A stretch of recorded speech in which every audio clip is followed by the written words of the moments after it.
வெற்றியுடன் திரும்பி வா என்னுடைய புருஷன். சரி. நேத்து உத வாங்கி வந்த மாதிரி உத வாங்கின்னு வராத, சண்டை தைரியமா போடணும்.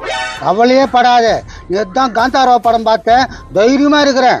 துபாரியா, நீ ரவுடி தானம் பண்ணி தங்கத்துல எனக்கு நீ வழியில தந்து போடணும். நீ கவலைப்படாத முனியம்மா, அது சீக்கிரம் நடக்கும். இந்த வார்த்தை கேட்கும் போது என் மனசு எவ்வளவு குளிர்ச்சியா இருக்கு தெரியுமா? எப்பவுமே இப்படியே இப்ப நான் பாத்துற விடு. என்னக்கா இன்னைக்கு எந்த ஊர்ல உதவாங்க போறாரு உன் வீட்டுக்காரரு? இன்னைக்கு உதவாங்க மாட்டாரு எங்க வீட்டுக்காரு. தினம் தினம் இப்படியே சொல்ற, ஆனா தினம் தினம் மாத்து வாங்கிட்டு தானே வராரு. எங்க வீட்டுக்காருக்கு இன்னைக்கு வீரத்தில கட்டுக்கிறேன். நீ யார் வந்தாலும் விட மாட்டேன், பயில்வான் பரமசிவம். உன்னை பார்த்தா ரவுடி மேலே தெரியல, நான் சிரிப்பு சிரிப்பா வருது. Stop it. ஒரு ரவுடியை பார்த்து சிரிக்கிறேன், என்ன நினைச்சுக்கிறேன்? சிரிப்பு வந்துச்சு. திரும்பி வரதானே போறீங்க, வரும்போது ஐயோ அம்மான்னு வருவீங்க. ஓய், முன்னாடி எங்க வீட்டுக்காரனை பார்த்தா உனக்கு கிண்டலா இருக்குதா?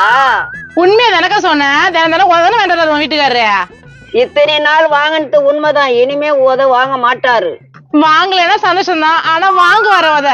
என்னடி யாருகிட்ட பேசிட்டு இருக்கா? அங்க பாருங்க, செம காமெடியா. என்னன்னா நீ யாருகிட்ட உதவாங்க போறா? என்னப்பா நீங்க அபசகனமா பேசிக்கிறீங்க? இன்னைக்கு கொஞ்சம் டிஃபரெண்டா இருக்க மாதிரி இருக்கு. ஆமா, இனிமேட்ல இருந்து அவர் யார்கிட்டயும் உதவாங்க மாட்டாராம். நான் இன்னைக்கு வீர திலகம் எடுத்துக்கிறேன், அதனால உத எங்க வாங்க மாட்டேன்.